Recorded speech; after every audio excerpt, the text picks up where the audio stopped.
কোনোদিন একটা মানুষকে আমি সরি ছাড়া তর্ক করি নাই ভাইজান। তা আমার এই 8 বছরের মাসুম একটা বাচ্চা কি অপরাধ?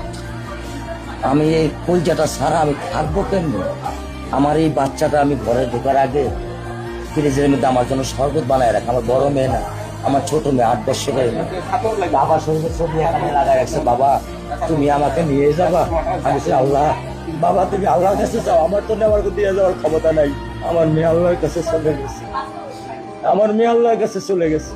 আমার মাসুম এই বাচ্চাটা কি অপরাধ করছে নির্মম ভাবে আমার বাচ্চাটাকে হত্যা করলো? কি আমার ক্ষতি, কি আমার অন্যায়, কি আমার দোষ? আমি একটু জানতে চাই আপনাদের কাছে। আমার যদি কোনো দোষ থাকে, আমার কোনো যদি অন্যায় থাকে, প্রকাশ্যে আপনারা আমার ফাঁসি দিয়ে দেন। আমি এই বাচ্চাটা ছাড়া আমি থাকবো কেমনে? আমি কেমনে আমার এই কলজা টুকরা ছাড়া আমি থাকবো? আমার পক্ষে সম্ভব না। দিনে 50 থেকে 100টা কল দেয় আমারে, বাবা তুমি কখন আসবা, বাবা তুমি কখন আসবা, বাবা তুমি কখন আসবা। 8টা বছর আমি আমার বুকের এই ঘরে ঘুম পাড়াইছি। আমি আজকে আমি কার সাথে ঘুম আসবো? আমি কি দিয়ে মনে সান্ত্বনা দিব? আমার অপরাধ কি?